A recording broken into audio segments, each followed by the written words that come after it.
L'îlot a été créé en 1969, il y a bientôt 50 ans. Notre projet associatif stipule, ainsi que notre statut, que nous intervenons pour les gens en situation de précarité sociale, principalement les sortants de prison. Cette association travaille sur deux zones, sur Amiens et la région parisienne, puisque nous sommes présents sur Paris et sur les deux départements que sont la Seine-Saint-Denis et le Val-de-Marne. L'îlot propose deux types d'accompagnement. D'une part, ce qu'on appelle l'accompagnement social, qui consiste à accueillir des personnes sortant de prison ou non, pour leur permettre de réaccéder à l'estime d'eux-mêmes. Au niveau des Augustins, c'est un foyer d'hébergement pour hommes majeurs, avec des problématiques différentes.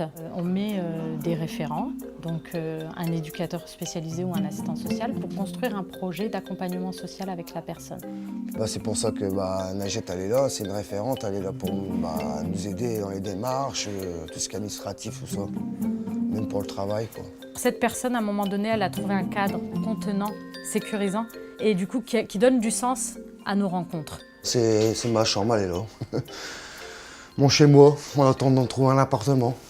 Depuis que je suis ici, on a la possibilité d'accueillir nos enfants. Un clic-clac qui est mis à leur disposition.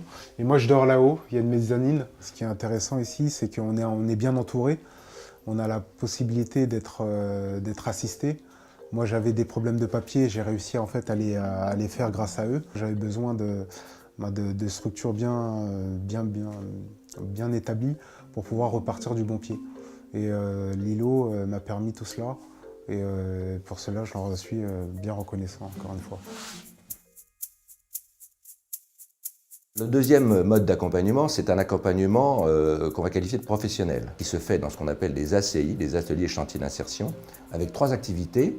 Une activité de restauration collective, et puis parallèlement à cette activité de restauration, nous développons une activité de menuiserie et une activité d'entretien automobile. Elle se fait aussi à travers une formation qualifiante, qui est vraiment une innovation de l'îlot.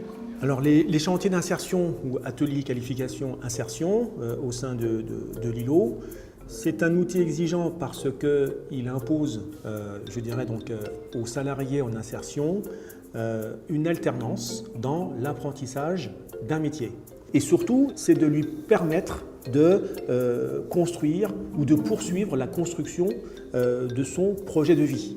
Au jour d'aujourd'hui, j'ai eu mon diplôme, je suis très content. J'ai eu même des promesses d'embauche. Ça tient qu'à moi de toute façon. Il est là le diplôme, ça c'est la clé pour rentrer dans la restauration collective. Franchement, il faut y croire les gars. Quand on voit quelqu'un qui retrouve du boulot, qui revient nous voir, qui est fier qui nous montre son CDI, qui est bien habillé, qui a le sourire, c'est une grande satisfaction.